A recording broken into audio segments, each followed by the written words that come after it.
Hello, everybody. Let me know if you can hear me. And we're going to have a bit of a chat. Welcome, everybody, and happy Monday evening. I hope you're all doing all right enough. And my love to those who are not doing all right. And I'm going to have a look at your questions. Tell me if the sound is good. Thanks very much, Matt. Tell me if the sound is good. Hello, Sea Dog. Hello, hand wave back to everybody. Let's have a look. Tell me if the sound is good. The sound is okay enough. I had a problem with the sound last time, wasn't happy about it. I'm just scrolling and noticing a question about Prigozhin and Wagner. I mean, that's a really important resource for the Kremlin, but it's a deprioritized resource. So if there is going to be a shortage of this or a shortage of that, then folks are going to bear the brunt of that are going to be Prigozhin's folks. And if there is a need to excessively sacrifice many lives, again, that's the resource they're going to reach for. So it's a necessary and deprioritized resource. In terms of all of these machinations, I think it's clear that some of these characters that you're seeing on the scene will disappear and be replaced by others in months and years to come. But what's interesting is that there is a kind of a circus developing in and around the Kremlin that's about a potentially more radical position on the war than the Kremlin's own. So let's have a look. Yes, Russia has been missing democratic opportunities. A sunflower back at you, Gracie. Prigozhin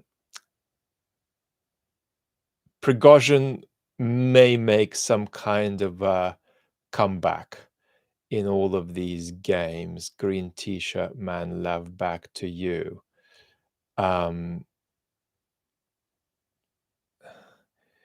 Everybody, hello, hello, hello. So,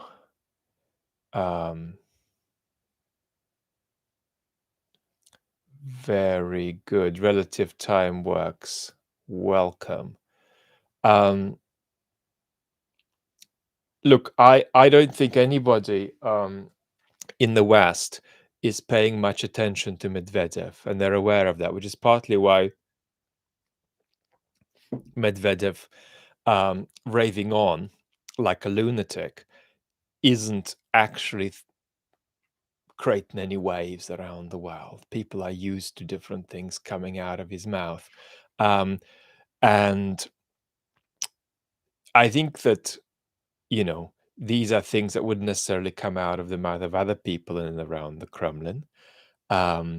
But the bottom line is that the Russians know that people in the West don't take Medvedev seriously, and also don't forget a lot of these crazy pronouncements, and that includes Lavrov being laughed at for saying that Russia is fighting a defensive war and that it wants to stop this defensive war as soon as possible. You see, a lot of this stuff is often aimed for a domestic audience as well.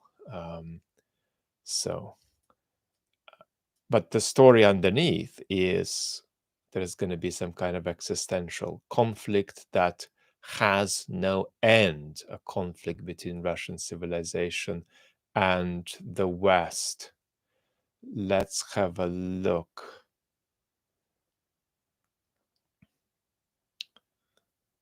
No comment on Kadyrov at the moment, I'm afraid.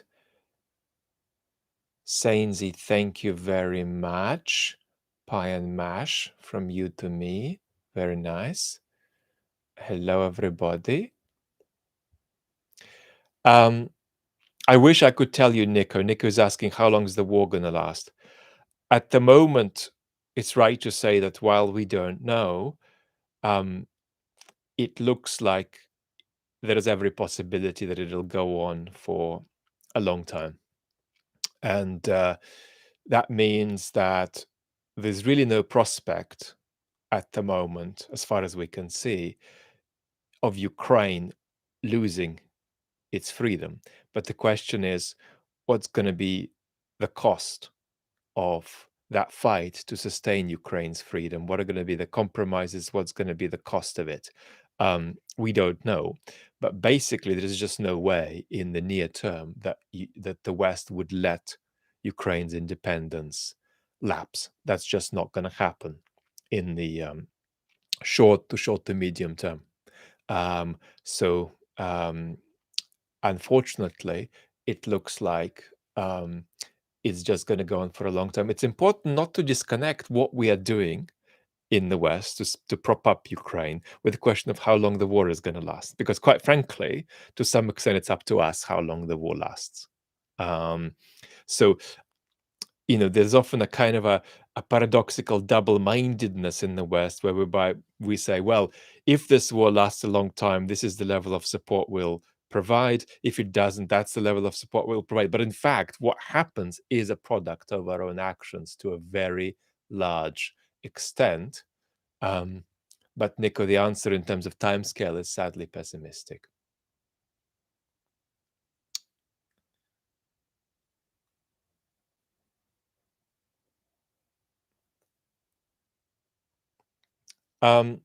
Sammy Chimi is talking about postmodernism. That might be for another um, time. What I would say about postmodernism is that you can't just be for it or against it. You can't just say, I've shot down postmodernism.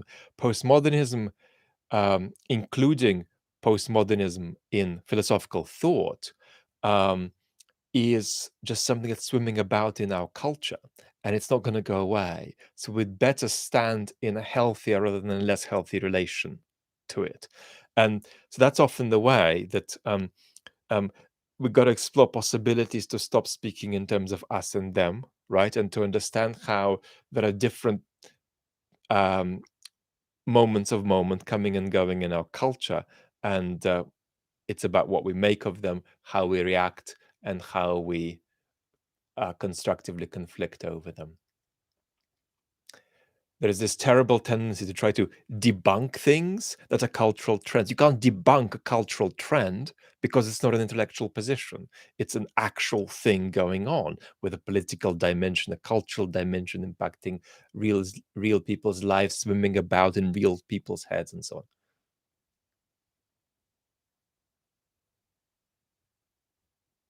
I can't talk about Bakhmut specifically in terms of Ukraine's ideas of um, how long to hold it.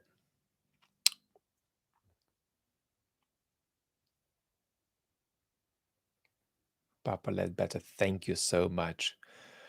Um, hello, everybody. Hello, Vlad.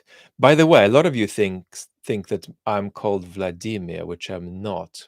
My name is kind of Polish, Vladislav. I don't use the long form, but that's the long form. It's not Vladimir.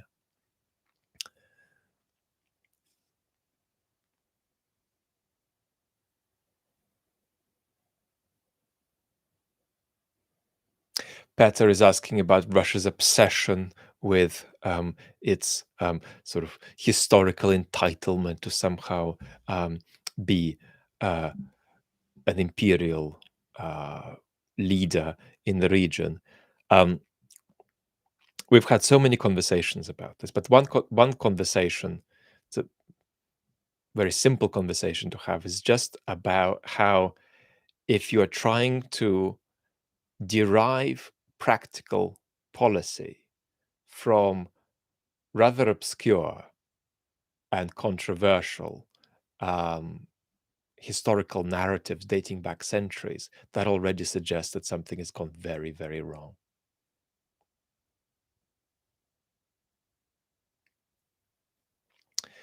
Yeah, Richard, in terms of Russian losses, the problem is that they can take a lot more. They can take a lot more. Yeah, Vladislav is Polish. Actually, even though that's not how I identify, but um, in terms of my genetic um, background, I am more Ukrainian than Russian. I mostly come from east, from West Ukraine and East Poland. Um, we're doing good. Let's have a look.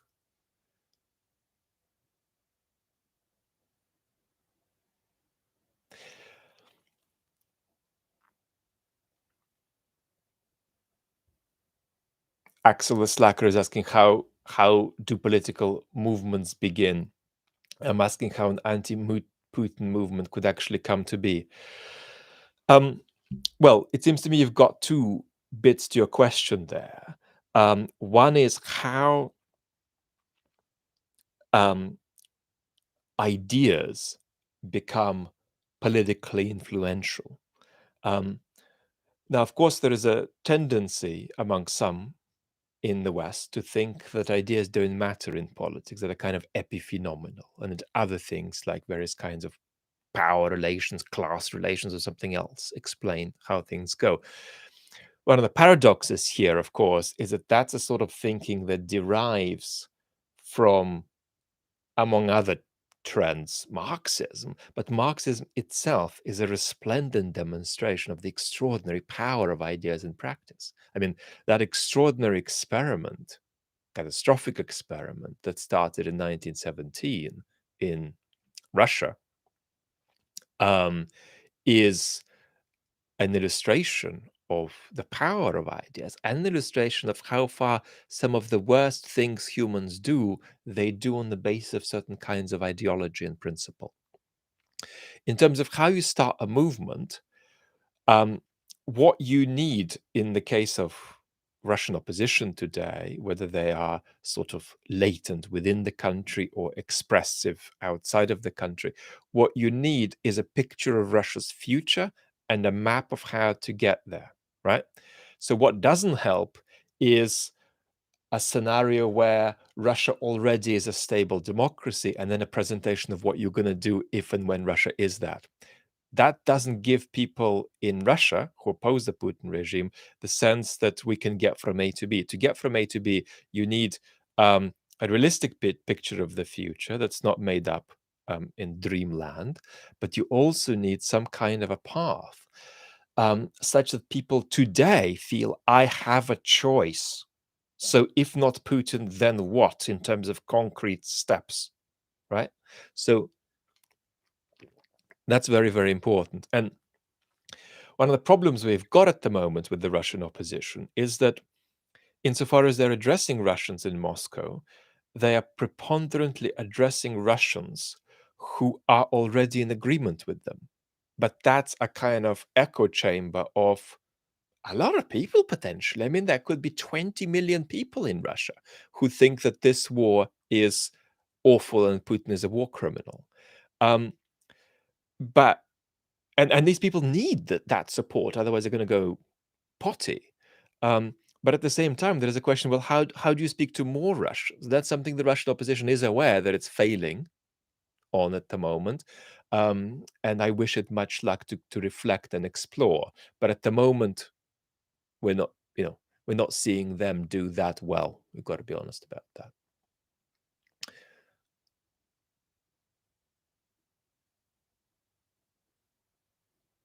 Okay, from Kiwi Land is asking, every time a tiny Russian advance happens, my mum panics that Ukraine is about to fall. Um, how can I convince her? Tell her that the President of the United States is committed to Ukraine not falling, and that therefore virtually everybody agrees that no matter how well or badly things go for Ukraine over the months to come, Ukraine will not fall in the near future. Um, and in fact, will never fall unless there are significant changes in Western policy that are just not on the cards at the moment.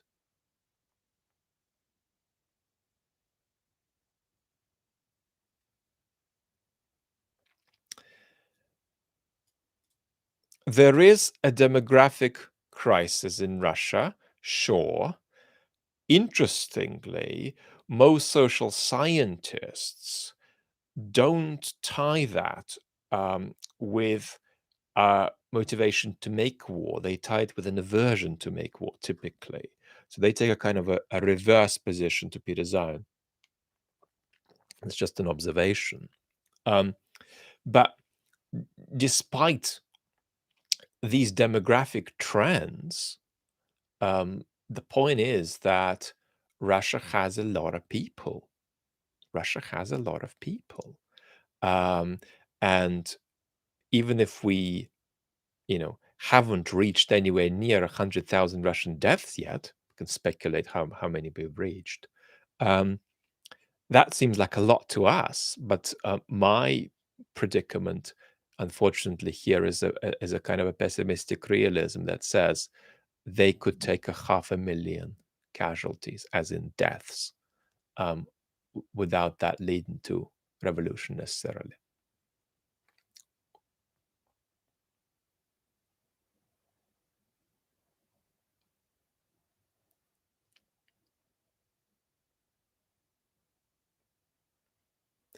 HQ's talking about Ukrainians understanding what they're fighting for. Of course, I mean, Ukraine could never give up in this war, in part because of the way the war is framed. The war is framed on a genocidal basis. That's to say, it's framed on the idea that Ukrainians don't exist, that they aren't real. By what mechanism, Anya is asking, do folks in the Kremlin think that the war consolidates the Putin regime? So Putin was aware that there was a younger generation on the cards. It's still there, which doesn't like him.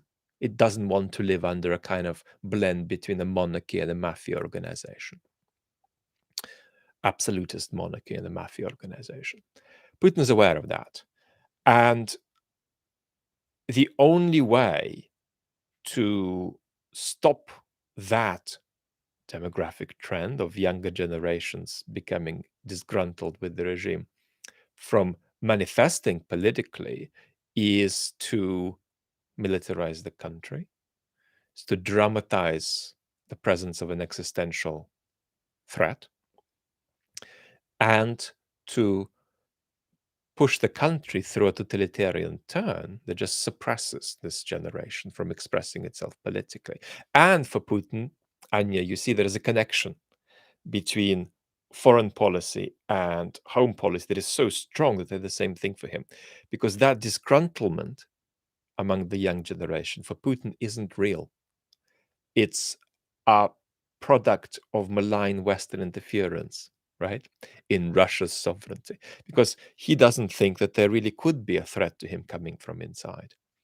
And so when he sees a threat coming to him from inside, he thinks that's an external threat, just the way that he thinks that any of the democratic movements in Ukraine can't quite be real or local. They must be externally produced. And once you remove American influence, then Ukraine can realign itself as a sort of satellite of Moscow. That's what he thinks.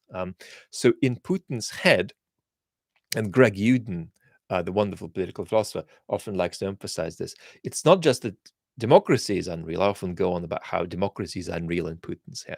In Putin's head, revolution is unreal. And Greg Uden's good at explaining that bit. He doesn't think revolutions ever happen organically. He thinks revolutions are always a product of foreign agents creating various patterns of destabilization. Right?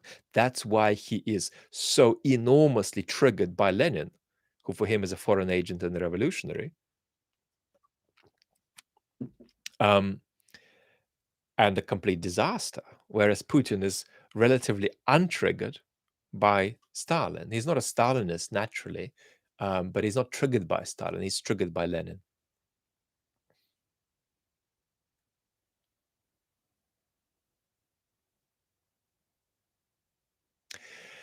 Benny, when we're talking about how likely it is that Ukraine wins, there's going to be two conversations. How likely is it that Ukraine remains independent from Russia?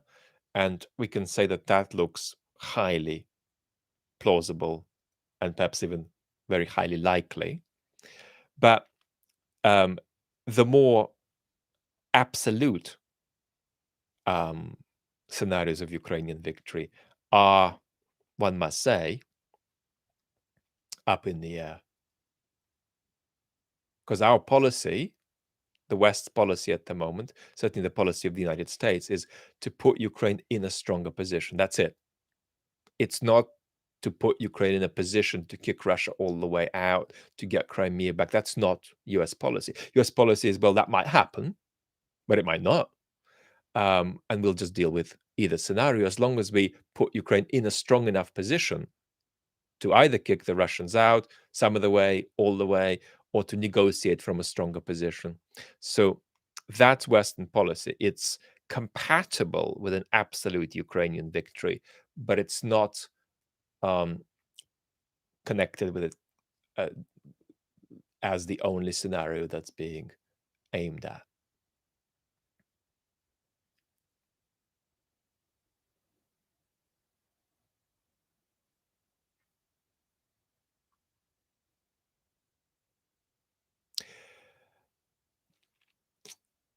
Well, Ukrainians are enormously impressed by Zelensky, and those Ukrainians who didn't like him before the war, which is a lot, most, um, are understanding that you don't criticize him at this point, that that's not constructive. Um, but did Ukrainians have issues with Zelensky on different fronts?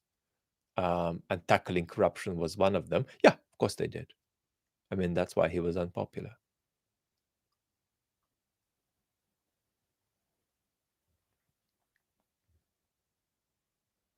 Chris G is saying, what about building a rock against which Russia can bash itself? That's the way for this Putinist project to collapse, that it's got to hit a rock and bash itself up on it. And that's a kind of legislation on my part on an important view that does generate some disagreement in the commentariat. And that's that I argue, and you've noticed it in many of the videos, that Putin won't stop unless he's stopped. Others argue that he might well stop without being stopped.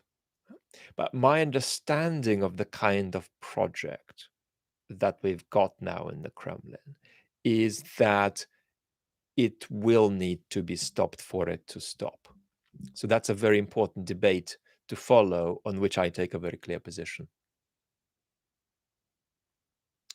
Astro guy is asking about Zelensky post-war. Yes, I mean, historically, and in the particular case of Zelensky, we mustn't connect Zelensky's extraordinary achievements at wartime with the idea that he will be a good or popular post-war president if and when Ukraine wins.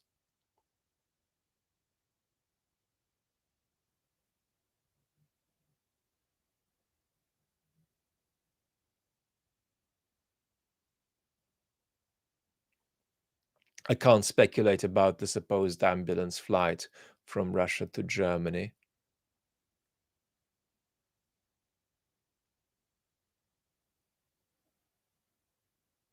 Well, how to maintain green t-shirt man composure in the face of evil? We can ask Ukrainians that at the moment, but we've also had a chat about it in the main channel in a very dense and rapid way, I must say.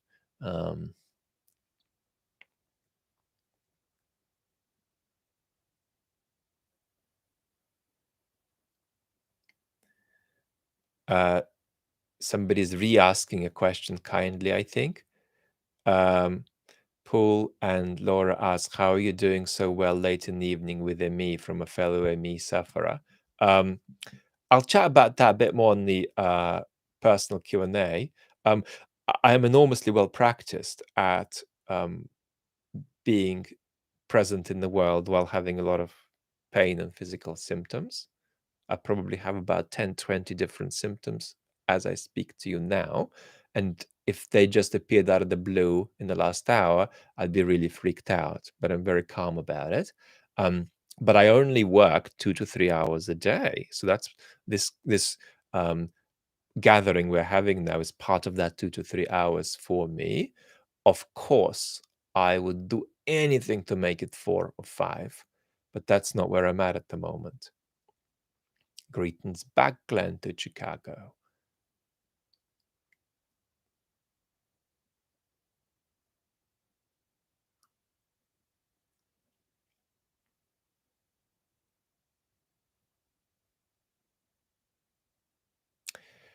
TBC, would I agree that the Western YouTube commentariat can be a bit overconfident in the way they pass news out of Ukraine? I think there's a distinction in different directions here. First of all, there's a lot of people who are doing advocacy channels. They're trying to keep up enthusiasm among Western folks about supporting Ukraine. And then it becomes kind of their job to cheer things on. Mm. I don't do that because you're coming here for my opinion. It happens that we take a very strongly pro-Ukrainian position here, but that's not what defines this community. But there are other communities that are perfectly, appropriately defined by that. So that's one thing. There's nothing wrong with it. And then, of course, don't forget that not all activity in favor of a good cause is done with good intent. Yeah. So there is a lot of pro-Ukraine grifting. And I just say, well, if it's effective, let's welcome it. But often it's ineffective, and then you could point out that this is a good thing being pushed with the wrong kind of intent. So whenever something really big and shocking is going on, there'll be quite a bit of toxicity around, and some of that will include people who, as it were, on the right side, but are going about it in a toxic way. Having said this, I must say I can't think of anybody that I'm regularly aware of who is like that on YouTube. I'm sure there are plenty, but I don't. I'm not connected to them. I can think of immediately quite a few people on Twitter like that.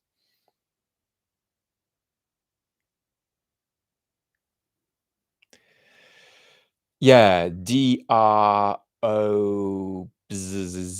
is saying that is really justifiable to feel frustration about how we're not countering authoritarian propaganda. Do I see any way out of it? I do believe that I give us a kind of 2 out of 10 rating for global democratic messaging. Because you see, even the way we've just asked that question, are we countering Russian propaganda? Is defensive. It's like, oh, they've lied about these 7 things. Let's debunk that. No, let's also positively message, right, about this. So that's important. And then there is another question that arises that's interesting that I don't think much about, and that is, could we create some messaging for people inside states like Russia that comes from us, not just from the Russian opposition, but from us, and is directed, as it were, against authoritarian trends in that country? Because they're doing messages about us that try to get involved in our democracies. Can we do messaging about them?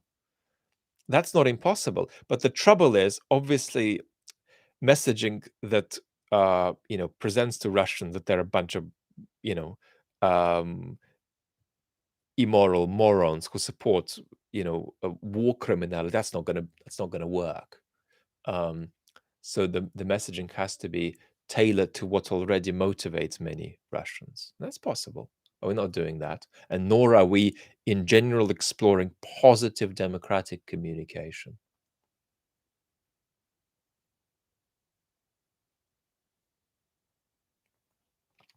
I don't know about question about YouTube and VPN in Russia. I don't know what the latest VPN situation is. I'm hearing a lot of people are having problems at the moment, but YouTube is still um, available in Russia without a VPN. And it's a fascinating question what the regime can and will do about this, because a lot of Russians are non-politically dependent on YouTube, and that'll be a bit of a bump to lose it. Yeah, Ferrari guy. We thought more coherently during the Cold War about communication based off our values.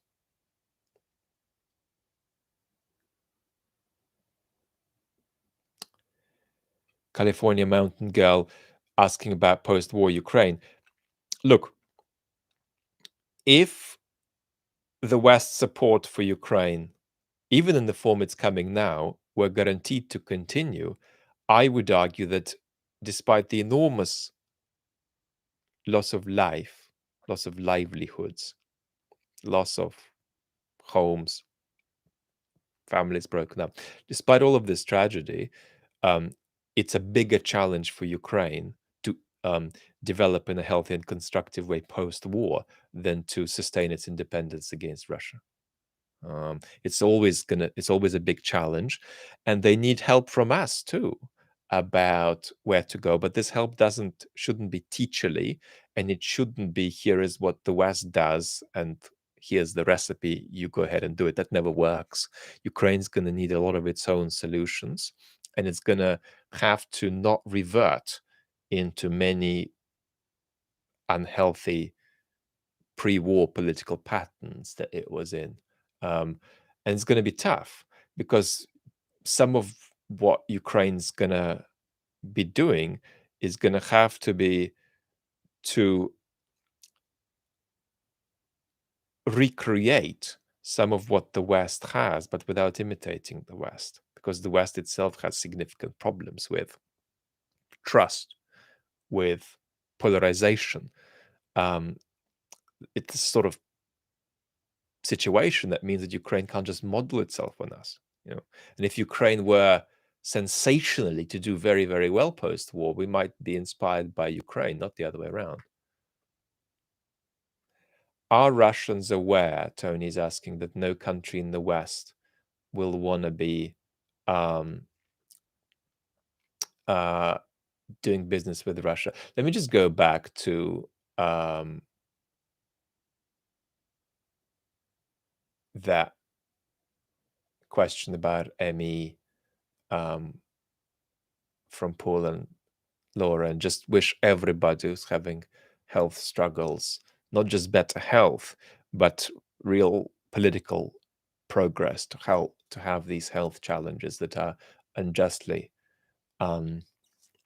obstructed by neglectful but often even toxic politics, to have progress with that. That's really important. Are the Russians aware that no country in the West will want to do business with them? And does that make peace more unrealistic?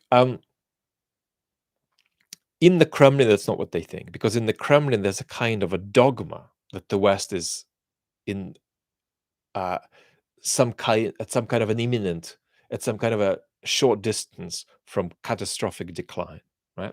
And it hasn't happened yet, but it's kind of surely around the corner. So this is a kind of Fukuyamianism in reverse that's present in the Kremlin. Fukuyama wrote an article in 1989 and a book in 1992 called The End of History, in which he argued that there was at least a tendency for countries around the world to converge on a species-wide civilization that expressed a certain form of democratic capitalism. And Putin thinks that in reverse, that there is a kind of mysterious trend that guarantees that there's going to be a tendency of democratic decline, democratic disintegration. I actually think Putin is more right than Fukuyama here. But the trouble is that Putin isn't empirical about how he observes democratic decline in the West and loss of trust in institutions in the West. He is quasi mystical about it. And so he exaggerates it dramatically. And of course, ironically, misses the fact that however much Western democracies might be in decline, Putin's imperialist project that's offering nothing except destruction and violence is in a stage of self-immolation right? And is in a rapid acceleration of decline that's 10x any decline that's happening in the West. Um, so that's the political answer. In terms of the population, Tony, that depoliticized blob in the middle in Russia might just think, oh, this is bad, but what can we do about it? There's going to be a feeling of kind of helplessness about it. Plus, maybe some naivety about how quickly this can get resolved, or rather, how much it's going to take for Russia to get this resolved. For example, paying reparations, giving Crimea back, and so on.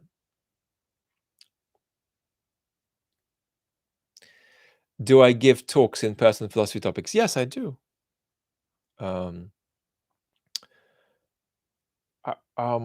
last talk I gave in person was in Prague on the place of humor in philosophical writing, because I think philosophy needs to be funny. But that was a while ago. Health is not permitting me to do much of this. And I get a lot of requests for talks. And in the last year, what I have done, I've tended to prioritize when young people ask. So that's why I'm keeping a lot of smaller YouTubers waiting. Have asked me to appear on their channel because when I say yes, I try to say yes to, for example, some kind of university society, so I can speak to young people about what on earth is going on in the world of politics.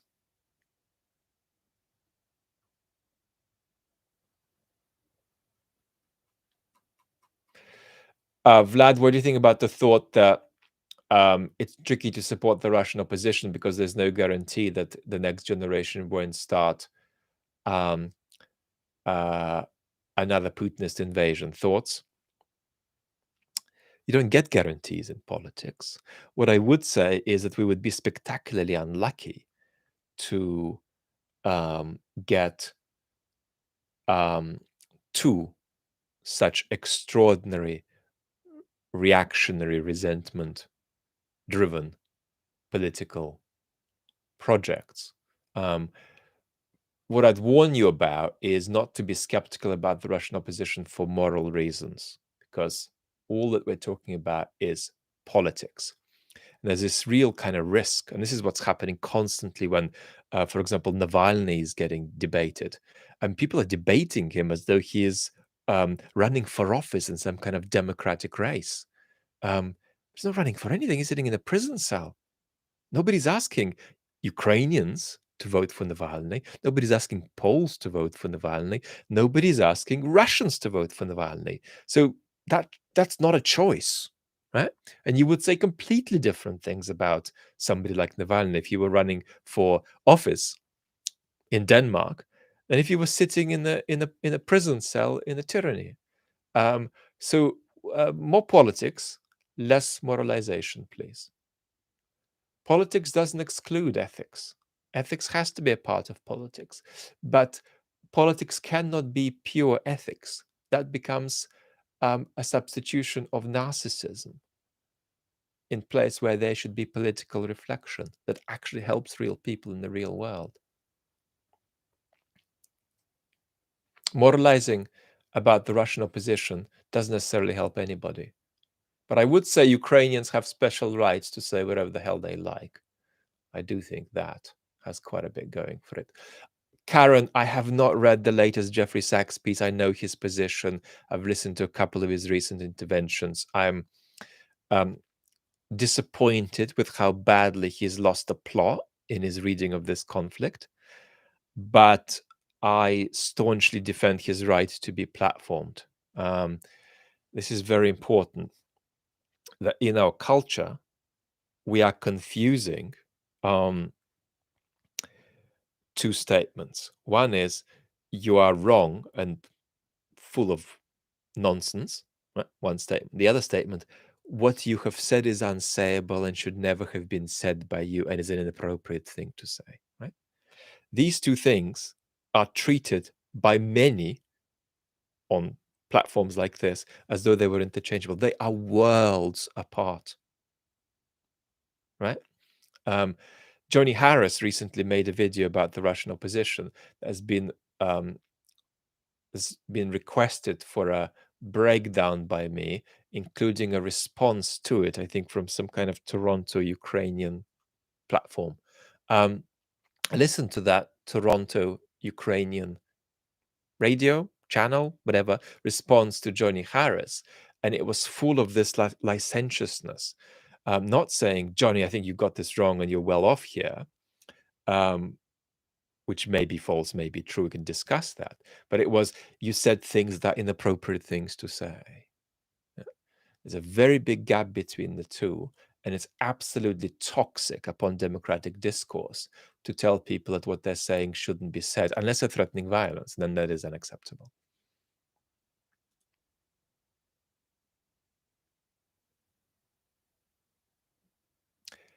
Henrik is asking, could parts of Russia fall off and join NATO? Unlikely, but anything can happen if Russia breaks up. Anything can happen if Russia breaks up.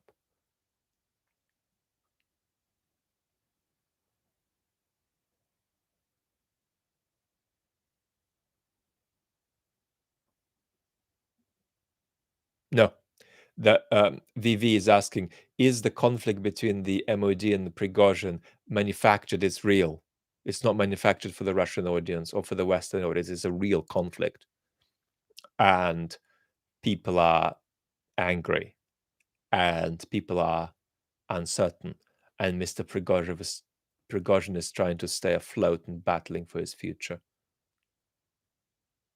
and battling to sustain resources to protect himself in case of an SHTF scenario in the future.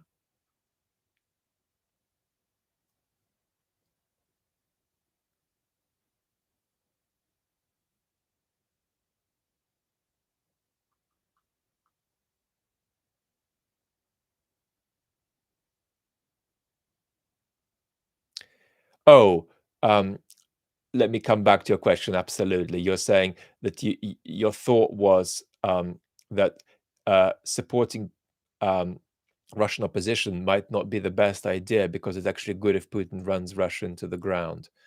No, no. You need active and alive political projects that have friction with the Russian population, that are active by the time the regime wobbles. Because what you want is political life in Russia when the regime begins to wobble.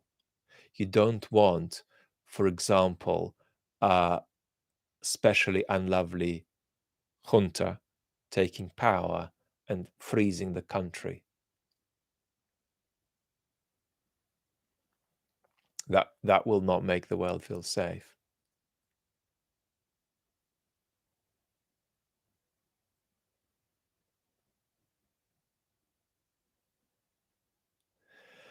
Alan is asking, could a change in Putin's inner circle change his mind about the war? No, nothing in the world could change Putin's mind about the war. But moreover, if you look at the kind of people who are informally present in Putin's circle, like the Kovalchuk brothers, they are at least as reactionary than him. And in fact, as I might briefly discuss in a soon upcoming video on the main channel, during the period of pandemic isolation, where Putin had very delimited contact with other humans, it's possible that he excessively came under the influence of people who pushed him even further into plenty of magical thinking about Russia's special civilizational destiny and made it more plausible that he should think that this kind of enterprise that he's engaged in could work for him.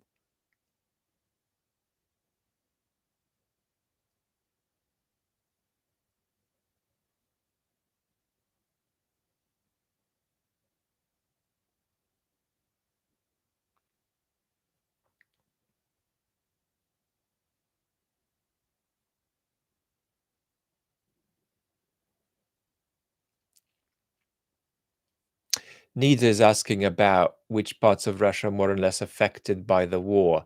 Um, there is being affected in the sense of you might be mobilized and your quality of life is dropping. And then there is affected in the sense that you're cognizant that it's going on. So no part of Russia is really oblivious to what's going on. There can be an impression in Moscow and Petersburg, it seems to me, I haven't been there since the start of the war, but it seems to me that there's can be an impression of obliviousness, but it's not obliviousness, it's evasion and denial, which is different. It's I know that's there. Maybe okay, let's look in a different direction. That's not obliviousness. Um, but there are huge um, uh, class impacts here. Because Russia is a country with unbelievable economic inequality, and it's the poorest folks who are being hit, not just in terms of mobilization, but also in terms of drop in quality of life. And folks have experienced a significant the drop in quality of life so far that Russian population experience is greater than you might derive from just looking at the contraction of the economy figures. Hello, Vlad. I'm Bill. Hello, Bill. I'm Vlad. Yeah, there's a disproportionate ethnic impact in terms of mobilization. That's quite right. But there's also an economic inequality story there um, that is also very primary. Frederick is asking, could Russia be a functional liberal democracy with their current borders? Only if it dramatically decentralized and federalized. With the current level of centralization, it can't. And sustaining the current level of centralization may be a partial recipe for disintegration. Julia's greetings back from to you in the Netherlands.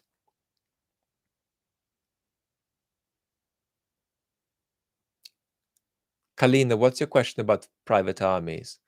Is it about how was it about how they're funded? I'm not an expert in this, but I mean, basically, Prigozhin's organization is illegal de jure, but de facto, it is a part of the Russian state. You know,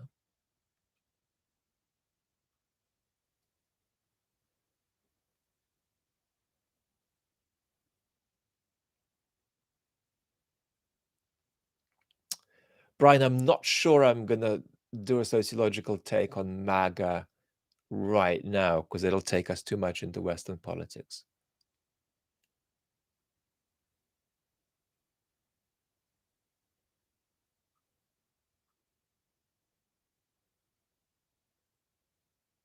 Okay, Kalina, thank you so much.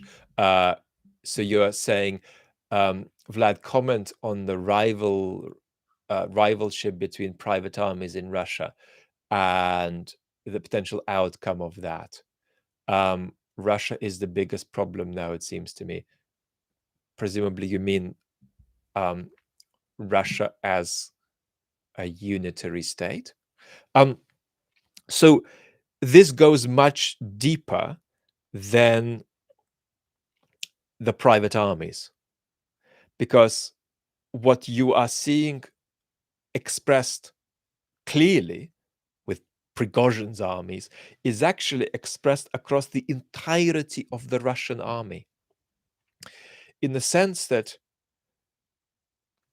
the folks who are mobilized think of themselves as being accountable to and being in the hands of the regional government, their local governor. And the degree to which that's true is actually shocking. because it creates a partial impression of a Russian army being constituted of a set of small armies that aren't too many steps away from identifying themselves as somehow being independent from other armies from other parts of the country. So this is a very important conversation, and it's one of those potential explosive devices under the Putin regime. So that's worth following too, not just the conflicts between the uh, Ministry of Defense and Prigozhin's lot, um, and the National Guard and Kadyrov's lot. Um, there is actually a kind of a bizarre dissentedness to the institution of the Russian army that itself poses a potential threat in a semi-civil war scenario if that ever arises. Hope that was an okay go.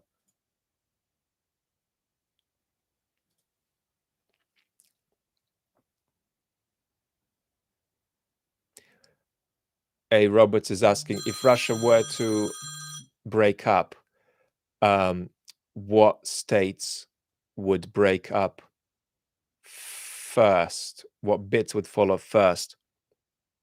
Well, that's unpredictable, but Alexander Atkin, who is a cautious advocate of the disintegration of Russia, believes that the most constructive separation would be separation along lines that already to some extent expressed themselves in the 1990s, that expressed the various federal, regional divisions. So if it follows these pre-existing um, uh, federal delineations, that might be a less destructive enterprise if it breaks up in some other unpredictable ways. CB, Germany's and Austria's rehabilitation post-war allowed them to emerge as civilized nations. One of the big differences here is that we're not going to occupy Russia. I mean, in some absolutely apocalyptic scenario, that's conceivable, but it's hopefully not going to happen, because if it happens, that'll be an indication we've had a nuclear war. And that's a difference. I mean, Russia will not be occupied. And so that's an enormous distinction we've got to keep in mind.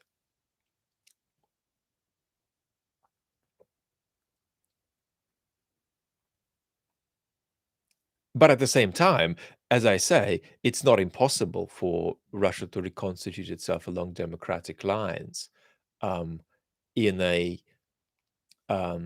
decentralized form. Hard, but not impossible.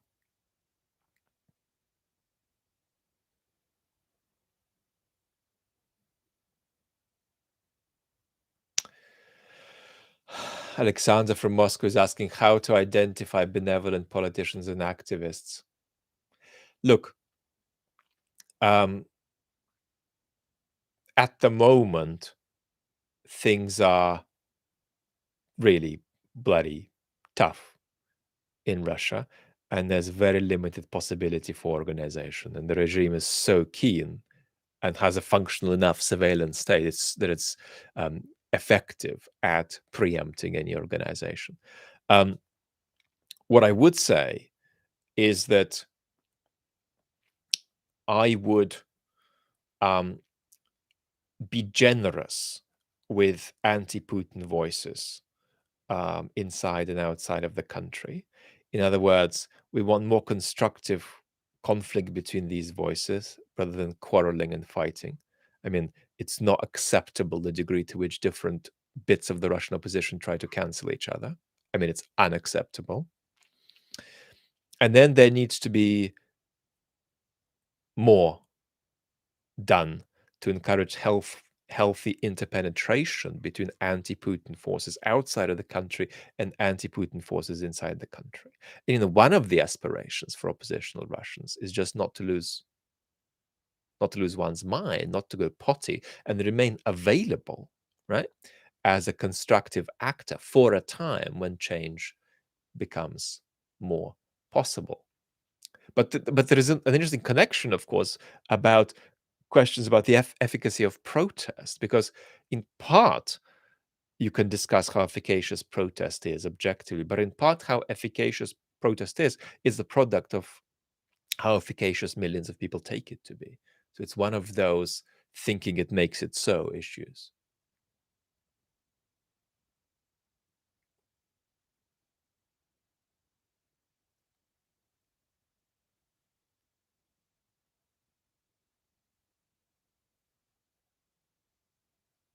Why weren't good minds more active in preventing this war? There were a lot of people who were very vocal and very lucid about this. The trouble is that most of the people who predicted this war predicted it for the wrong reasons. So it's unclear how you can give them credit. Um, because, of course, if 10 people predict the war and they predict them for 4 incompatible reasons, then really only one of these 4 reasons, right, can encourage us to give people that credit. Um, but there were a lot of people predicting something like this for the right reasons, and they were shouting about it. And there were some in the Russian opposition who were shouting about this too.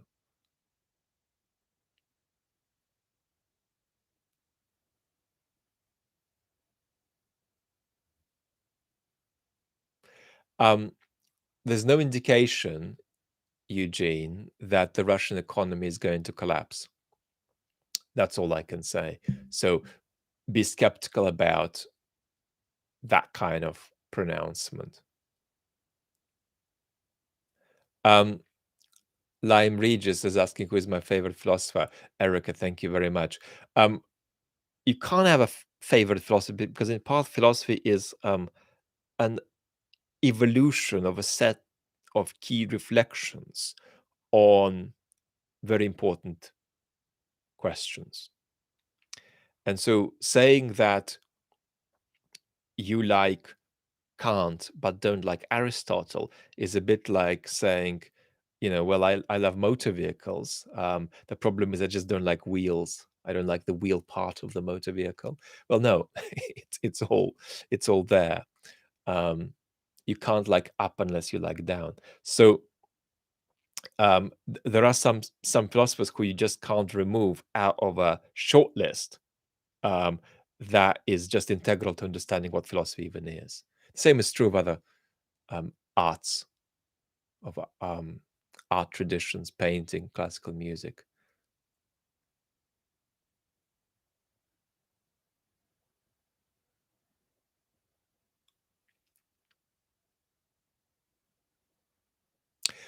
Untrammeled is asking, what do I make of Peter Zion's take on the Russian number of male soldiers being killed and how this might impact the future in terms of population? Well, are you asking me for Peter's empirical view on this, or are you asking me whether I agree with Peter that that's a central cause of the war? No, I don't agree with Peter that that's a central cause of the war. To establish that it's a central cause of the war, Peter would need to show that it's part of what's going on in the minds of the people who started this war.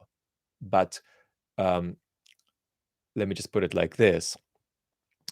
No Russian expert that I can easily name off the top of my head thinks that that was central in Putin's mind, or central in the minds of the 3 or 4 people who were central in decision that was being made. But if you're asking as an empirical question, I'm not sure what I can say. So Peter's best comeback would be here to say that somehow it serves his general project to make this, whatever it is, exaggeration about Russia. I'm sure you'll have plenty to say about that. Um, but what is implausible is that this demographic crisis was top of the mind for people who started this war. And it would really need to be for us to say that's a central cause.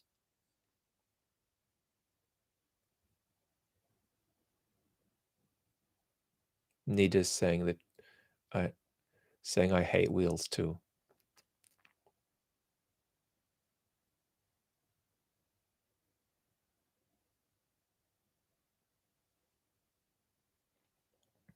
Alex Black Raven, great to have you. Don't know what that means, Richard. Shots fired at Joe Blogs.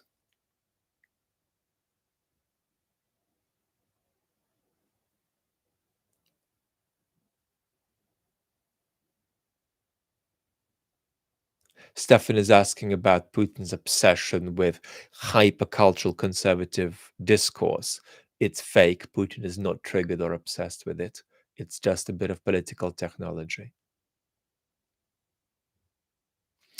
Robert Francis Fukuyama's evolution as a thinker has, in a way, been about diluting the position with which he originally came up with at the end of the 80s. However, while I reject Fukuyama's position back then, and I even reject the watered down version of it, it's important to say that he kind of articulated what was out there in the culture really well. That his errors in the sense have a kind of depth to them because they captured the errors that so many were victims of and still are victims of.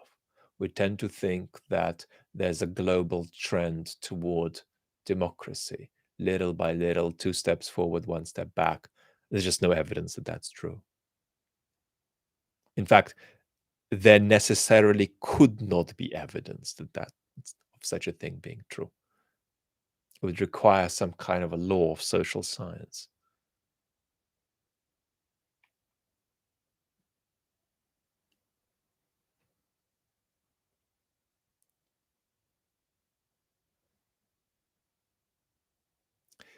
At the moment, I would say no, Russia will not invade Georgia. You see, Putin, in a sense, got 2 things mixed up. He wanted to provoke and scare the West so that they would negotiate with him on his terms. And that could have been done via invading somewhere else, not Ukraine. But he invaded Ukraine as a method of getting to this outcome of challenging the West. But not only as that, he also has a special fetish about Ukraine because he thinks Ukraine and Belarus should just be part of the same country with Russia.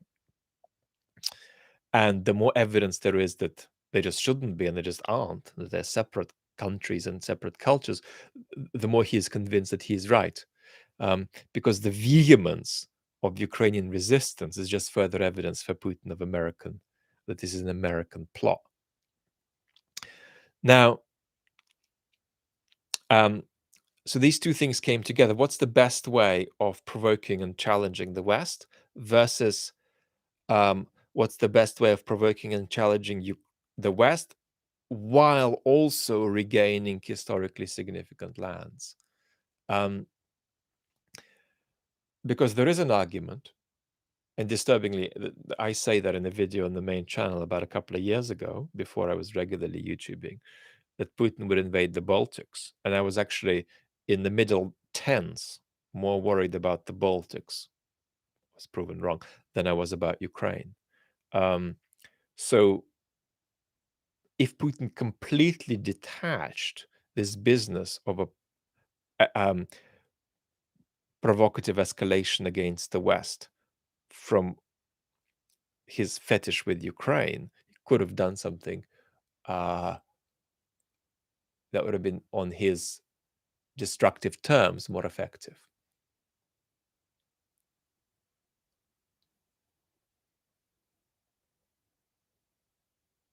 Philip is asking, Vlad, I really struggle with an issue and would like your input on an emotional level. I find it morally good to hate and kill your enemy.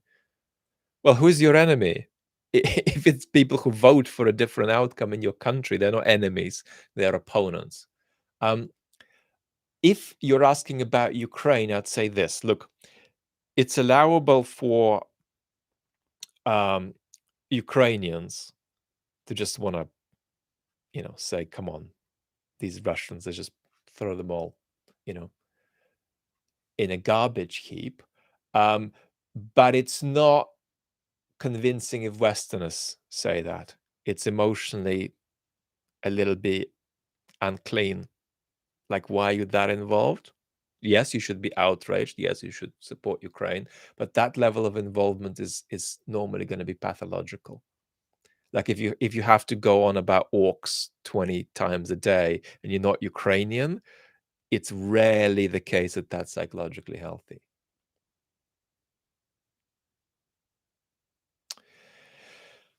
Miho's asking, has Putin consolidated Ukrainian national identity by this war? I would say no, but he has accelerated its consolidation and he has brought recognition to its consolidation beyond any doubt, certainly from the West.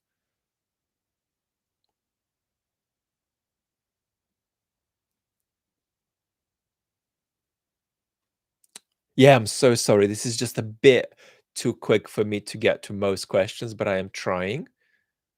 And I'm keen to do these often.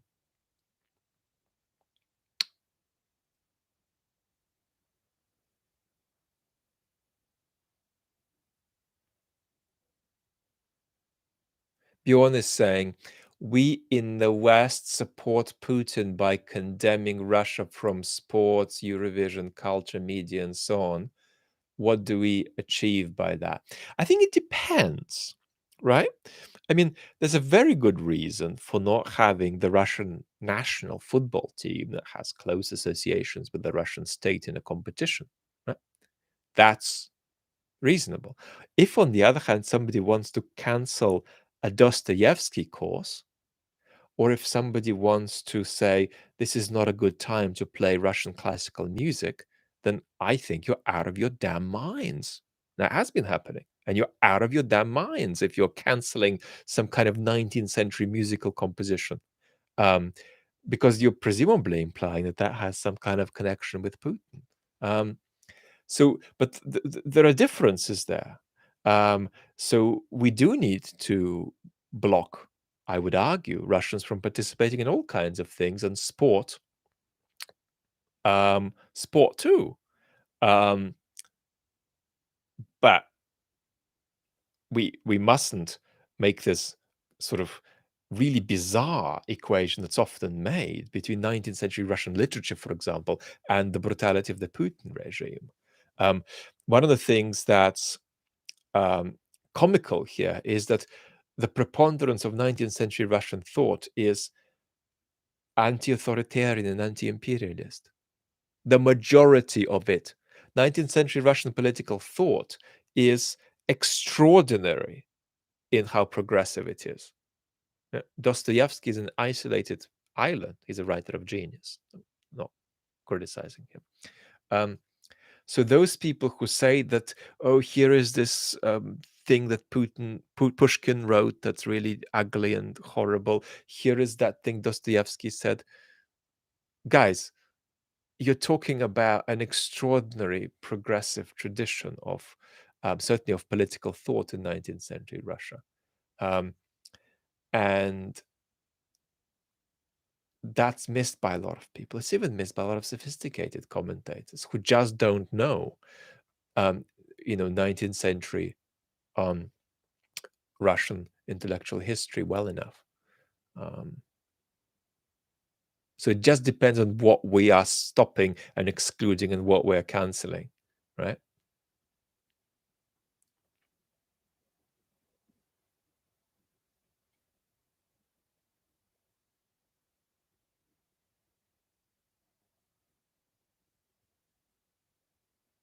No, I'm against cancelling Wagner anywhere in the world.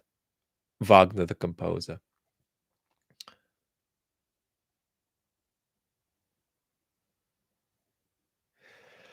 AJ Pila is asking what happens with Ukrainian children Russia's kidnapped. There's an interesting story about Putin and children, actually, that Kirill Rogov, a wonderful Russian commentator, was talking about. Um, the Rasputin and the kidnapping of Ukrainian children, the Rasputin and the fascization of young Russian children in school. It's a topic.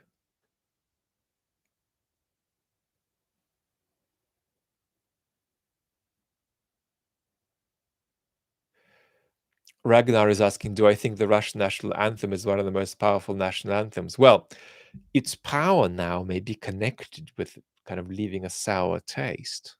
And that's a problem now that Russia has really run into. It's a terrible problem. And that's that to the Russians who recognize what on earth is actually going on, what their regime is doing, a lot of patriotic Second World War songs actually are going to now have kind of unlovely aftertaste that's ineliminable. That's going to be interesting because so much of Russia's positive self-image is based around the Second World War, and now that is dissolving.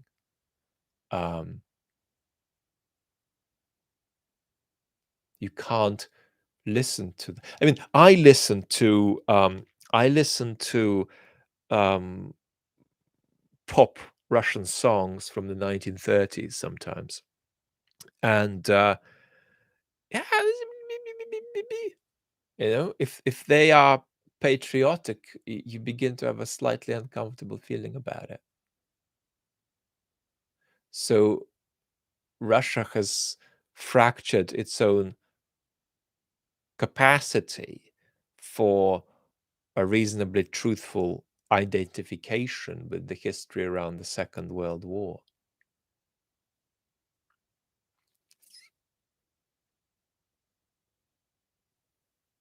What's my take on Mikhalkov, the Russian filmmaker? Well, he is just a systematic liar who has made endless compromises with bad politics.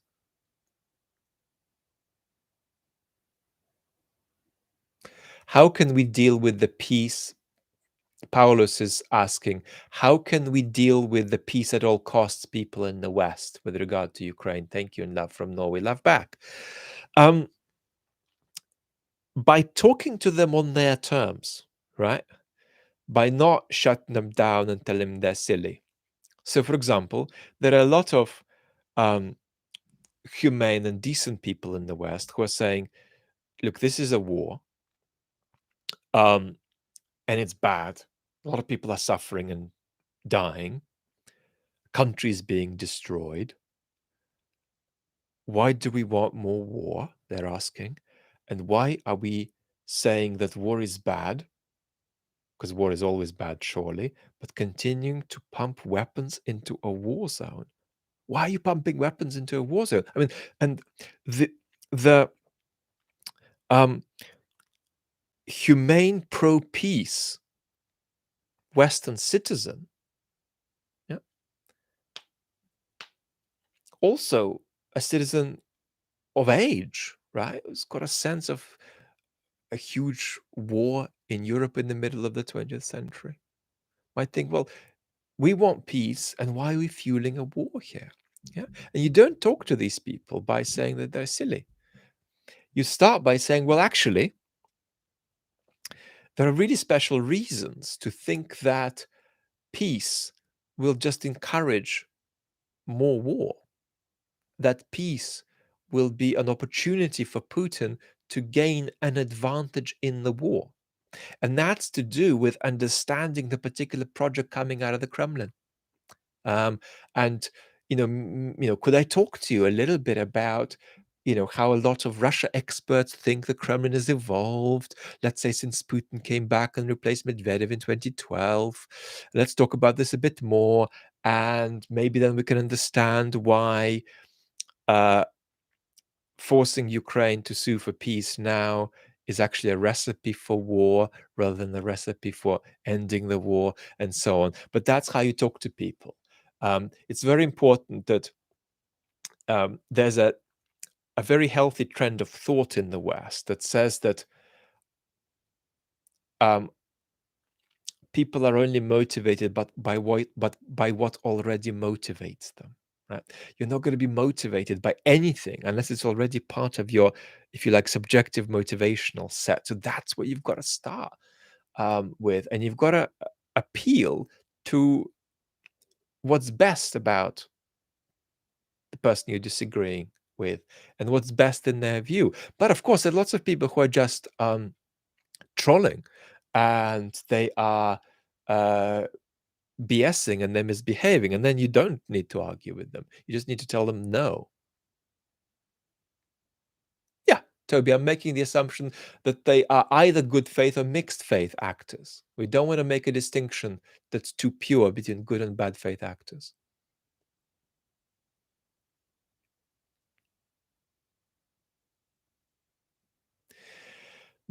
Alex Black Raven is asking, does Putin have a point about NATO's influence and advance toward Russia's borders? I hear it all the time about the imminent threat of missiles. Well, in strict terms, no, because invading Ukraine doesn't in any way cut short the distance of travel for a potential missile aimed at Russia. Now, is Putin making it up like some people in the West are wrongly saying, or is he genuinely triggered by NATO expansion? He is genuinely triggered by NATO expansion. There's a video about how to assess that on the chat channel from months and months ago. And it's important to be objective here. I don't believe that NATO is a defensive alliance, for example, as some people say.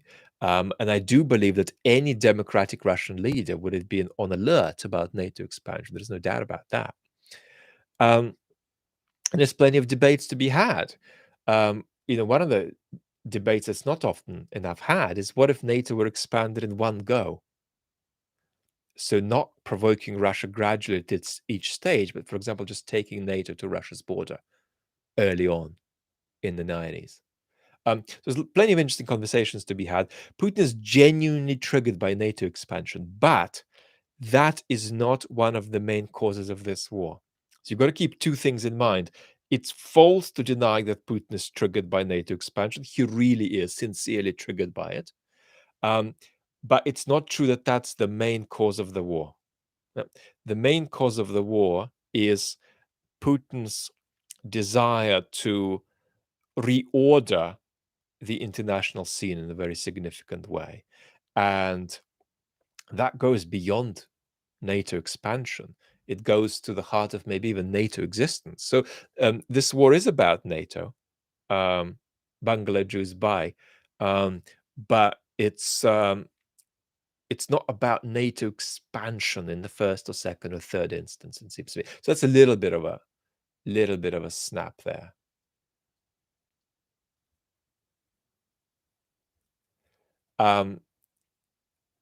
SLP BET is again resharing question, saying Daniel L asks, the quasi mystical ideology you've described before sounds very similar to the idea of manifest destiny in the US.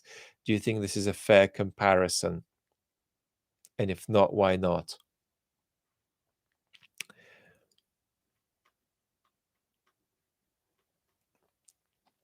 The source of this quasi mystical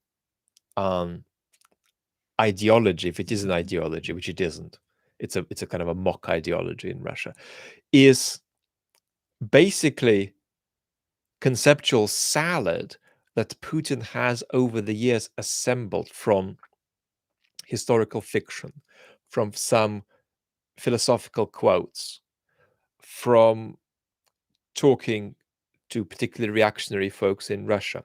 So that's how it's put together.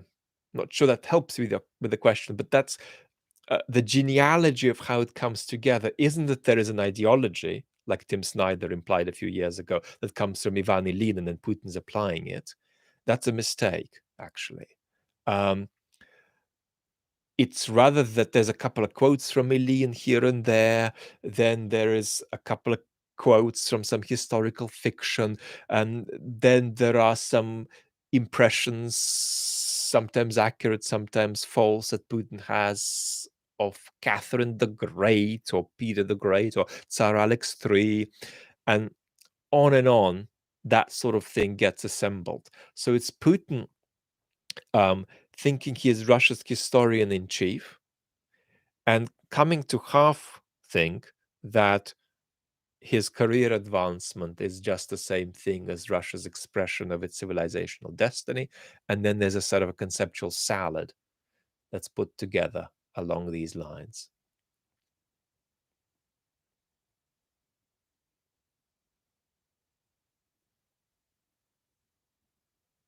Extraordinarily, SLP Beauty, extraordinarily generous of you to boost questions.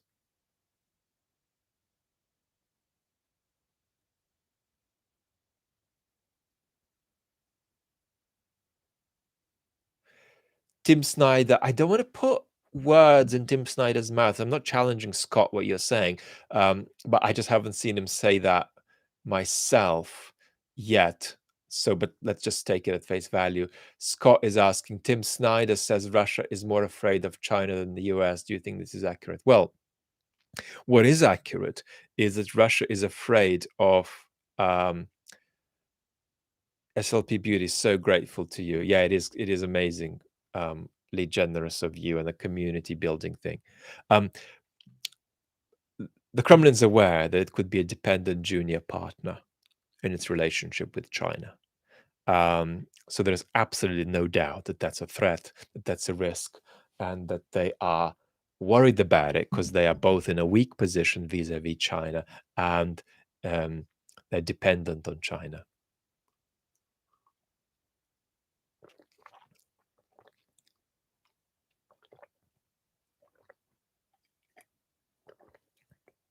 Yeah, there are certainly big issues with the Georgian government.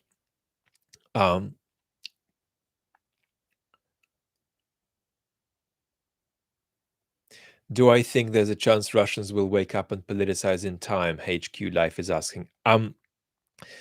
They will wake up when the regime begins to wobble and when there is a clear course of action. So they cannot wake up because they realize how morally outrageous the war is. They can wake up if there is a way to act so as to undermine the regime, when there is a path of practical action that is not futile, right? Then they'll begin waking up. But if and when that happens, nobody knows. Toby, gun rights for civilians is a country by country issue, just like free speech policy. So it's hard to generalize on that across cultures. But are there some pathologies in the United States about the centrality and preciousness of gun ownership? Yeah.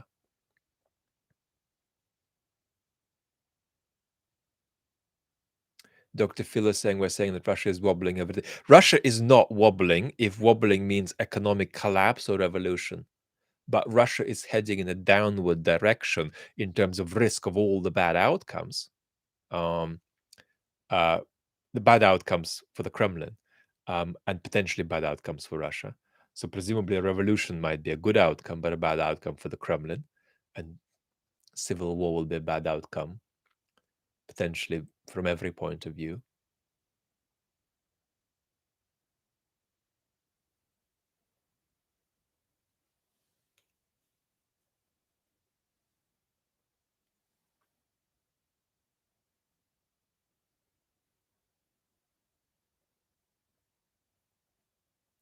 Yeah, I'm not talking about canceling. There's no such thing as canceling or not canceling Russian culture. It's a piecemeal thing. But if by culture we really mean historical works of art, then yeah, there's no need to cancel those. They are part of European art production. You're just canceling Europe, effectively. There's no such thing as Russian music. There is no such thing as Russian literature. It's just a branch on a tree called European music, branch on a tree called European literature.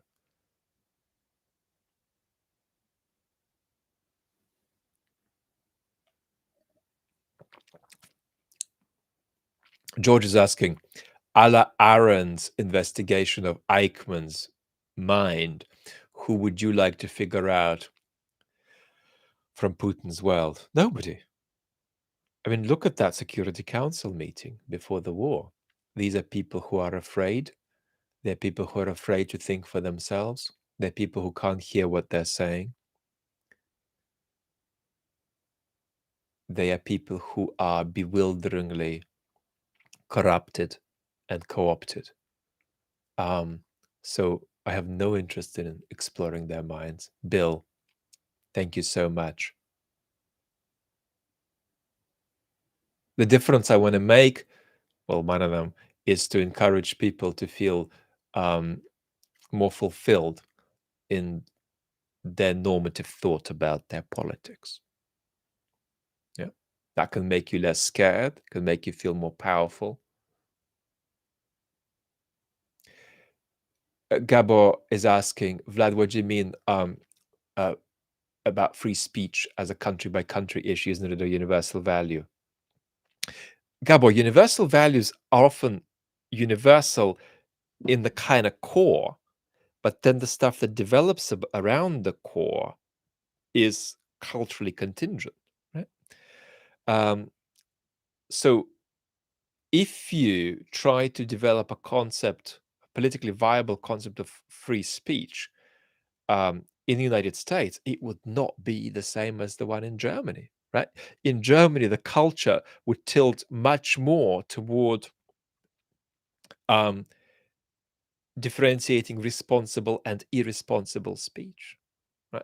On the other hand, US culture would tilt much more toward letting it all go unless it threatens violence. Having said this, there are actually many trends in US politics that are quite censorious, that don't want their opponents to express their views. That's true too.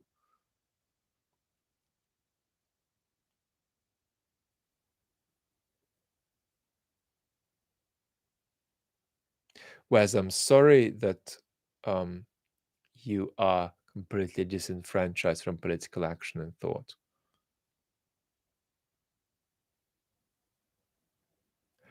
Toby, I can't talk about Israel and the West Bank because I have a policy that I only talk about Israel on occasions where I talk about Israel the whole time, talk about that crisis, because you need to put so much on the table before you clearly um, can put across what is going on and the injustices going on. So I'm not being glib, but the opposite. Interestingly, who is quite quite pro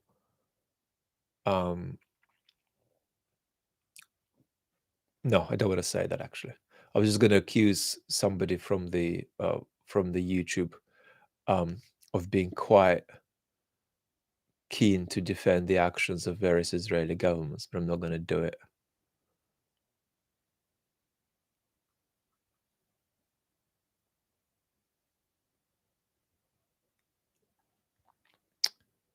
Michael is talking about everybody believing in free speech for themselves. I can tell you what I believe. Unless you're threatening violence, I'm open to speaking with you. Or if you threaten violence and you apologize, take it back, then I'm open to speaking, even if you hate me. And that kind of,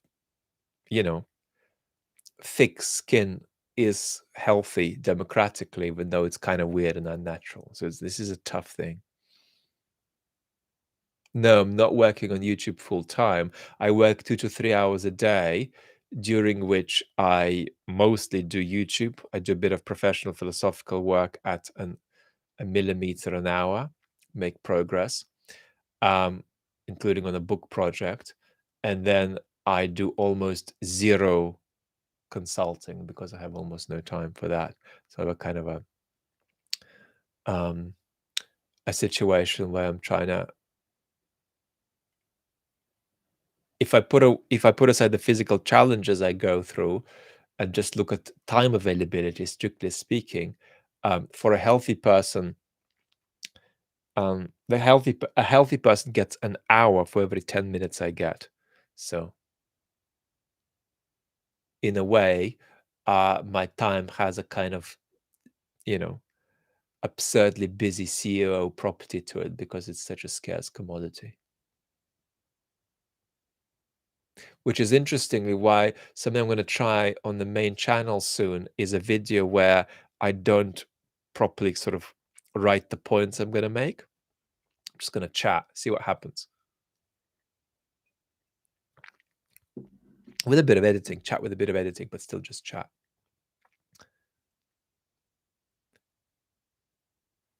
Thank you for the kind words. If the Russian economy is going to collapse, I can't. So I don't produce economic analysis myself. I do consume it, and I can't name a single economic expert with expertise on Russia who thinks the Russian economy will collapse anytime soon.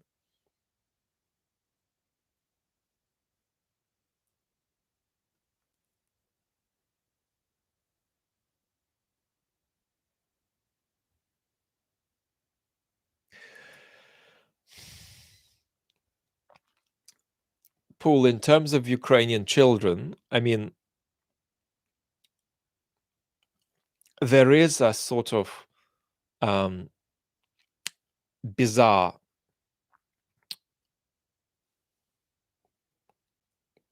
colonial psychology there that isn't seeing Ukrainians as being inferior and in need of being re-civilized, which is this typical colonial move. It's seeing Ukrainians as being just Russians in denial. So there's this kind of quasi, you know, quasi-genocidal re-education psychology that's part of the Kremlin's thinking. And that's the sort of stuff that would mean, for all of these talks about peace, Ukraine would be resisting, even if we sent nothing to Ukraine. Hello, Jan. Good to see you here.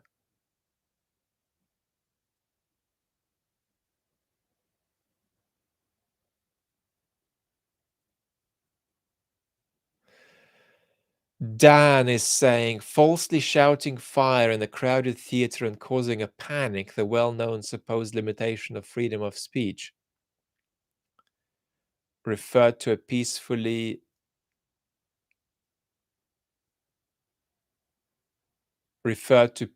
distributing socialist pamphlets in the First World War. Let me say something to the side of this.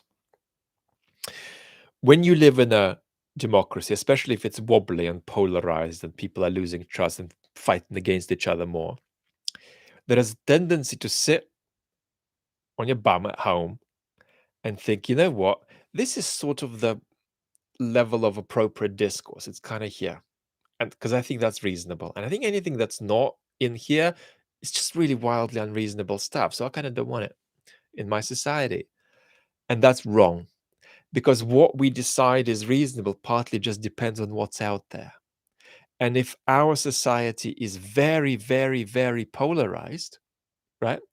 Let us say that 32% of Brits believe that the earth is flat, right? We can't say, I'm sorry, we're not going to talk to you because you think the earth is flat. So you are outside of that circle. The shape of that circle depends on actually the um, cultural and political substance of your society, what's actually going on with people, what's going on in people's heads. So, what we're too often trying to do in many Western democracies is to keep that circle according to our idea of how wide or narrow it should be, rather than actually widening it to accommodate more of the polarization that is going on. Um, so this is really, really important. And this goes back to something I've said a few times recently, right? That there's a world of difference between calling somebody wrong and silly and telling them that the things they've said should not be spoken. So we are delusional when we think that we can just narrow the circle of what's reasonable and permissible speech, for example, um, by just declaring our opinions about, what is proportionate and acceptable.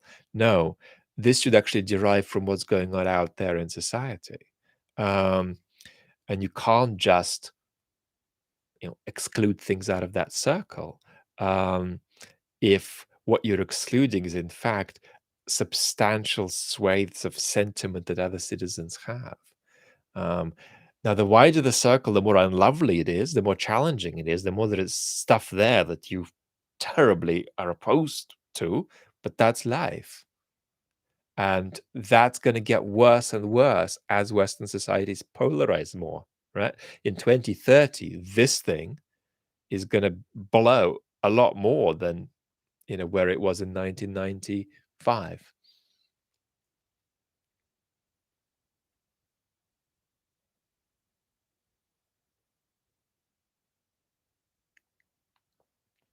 Micho, I'm not sure what I can say about the bans on chat platforms in Russia. Um, what I can say is that the political trend is to ban everything and replace it with Russian stuff. But there is a question of technical feasibility there, and there is a question of sort of shaking people too much out of their sense of normalcy by banning more than you need to. So where this goes partly depends on how far Russia's totalitarian turn goes.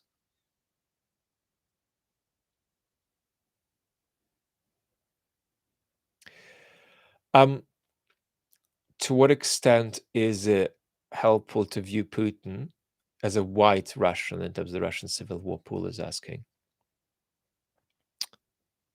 Let me put it like this. Putin wants to see the Soviet project as not distinct, but a particular and strange and maybe even undesirable kind of continuation of Tsardom. And one of the moves he makes here is what we keep talking about, the elimination of Lenin as a positive actor from this story. And that's in part so that he makes this connection of continuity between Tsardom and the Soviet period, which is why Putin isn't fond of bringing back the Soviet Union. He's fond of bringing back the Russian Empire, of which the Soviet Union was an expression that he partly liked and partly disliked. Joe Blogs keeps saying the Russian economy will collapse.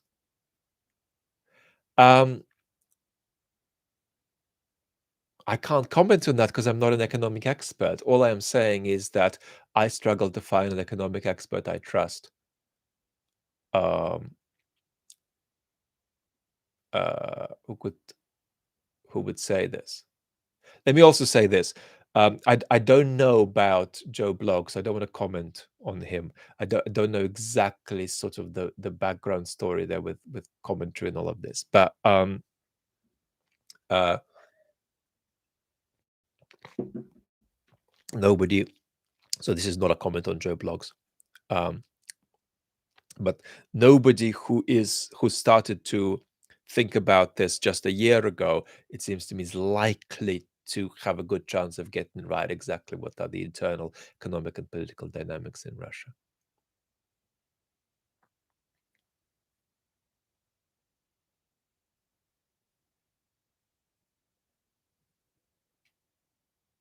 Yeah, I'm sorry, I can't respond to Joe Block simply because I haven't seen the argument.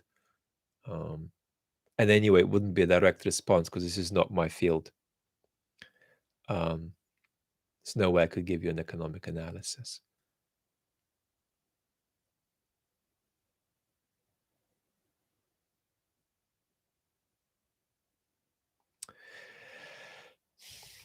Dems is asking how to argue with somebody who's deeply anti-intellectual and regurgitating. Well, it's okay to be anti-intellectual and regurgitating talking points and not listening. Well, either you can't, or you try to look at what frustrations and strong emotions are driving that person and speak to those.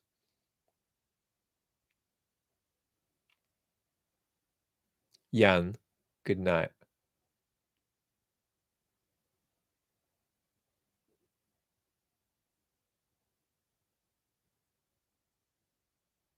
Yeah, I can't comment on Joe Blogs because I haven't seen the content and I don't know the economic argument he's made.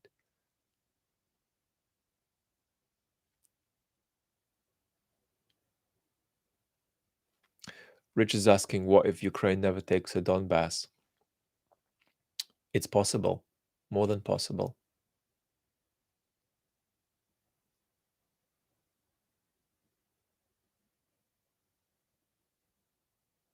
So, humans, I'm grateful to you for this wonderful opportunity to connect. I'm going to gently wind us down, and in the next couple of days, I'll take one more question. I always like to take one more question before I go. Um, in the next couple of days, there should be a video on the main channel, actually. Maybe a sort of a lighter, more casual one about things Putin gets wrong. Toby is asking, Vlad, are you familiar with Ksenia Turkova? She's a Russian linguist and former newscaster who studies propaganda. Are there any good ways of recommending YouTubers doing? Well, just about any platform you can connect with me on. You're welcome to recommend anybody. Yeah, I think Ksenia and I might have a chat at some point on the chat channel. Might have her over. I have her number, so we've vaguely been in touch. But we've been going on so long. Incredible test of everybody's patience. Big love to everybody. Thank you very much for being with me, and I'm very thrilled for more conversations to come soon on both channels. So please go gently. Good night, good afternoon, good morning, depending on wherever you are in the world. Lots of love and talk soon. Bye bye.